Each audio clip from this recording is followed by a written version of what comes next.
Hi there, my name is Haley, and I am going to be talking about the law of association.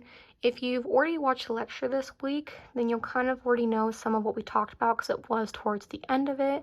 But this was something that was Aristotle's idea, and it was based on memories of sensory experiences.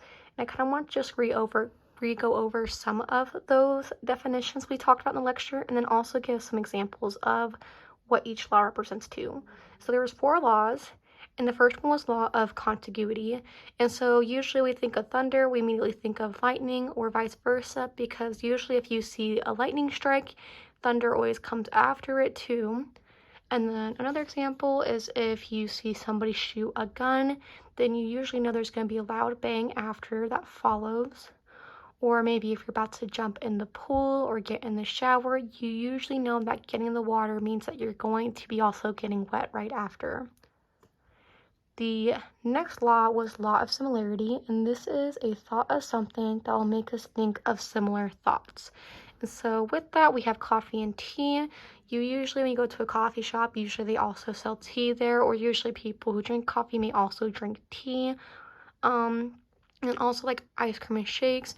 Usually if you're going to go out with your friends to get ice cream, it could be like an ice cream cone or a sundae or a shake or a float, just things that are kind of ice cream related and are very similar. This can also work with temperature. Usually if you think of something that's cold, you think of the snow or ice or just the winter time. And same with hot, you usually think of fire or summer or maybe even spicy kind of a thing. And the law of contrast talks about a thought of something will make us think of opposite things. So this is pretty much the opposite of the law of similarity. But if you don't really know some good examples, I recommend maybe listening to Hot and Cold by Katy Perry because it has some really good examples in there. We got hot and cold, yes and no, in and out, up and down. These are just really good examples of contrasting things.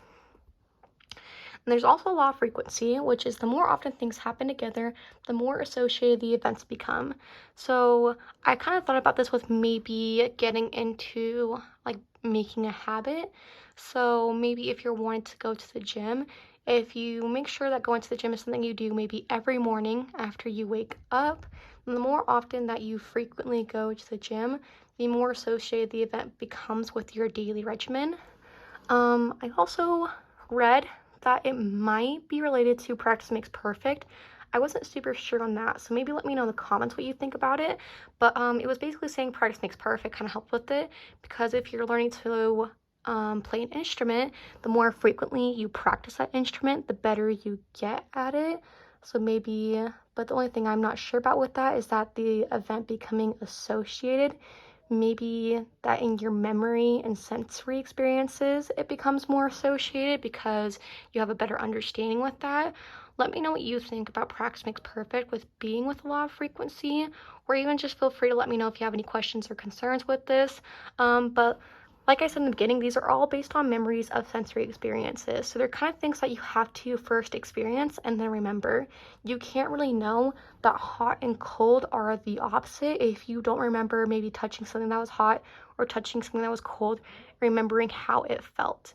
So that's just something that I also thought was interesting and wanted to put in there. But if you did have any questions or concerns, again, feel free to comment and I'd definitely like to see what we can think of. And also feel free to maybe comment some examples of each one you also think, just that way you can get it better in your head about which examples are associated with which law that of association.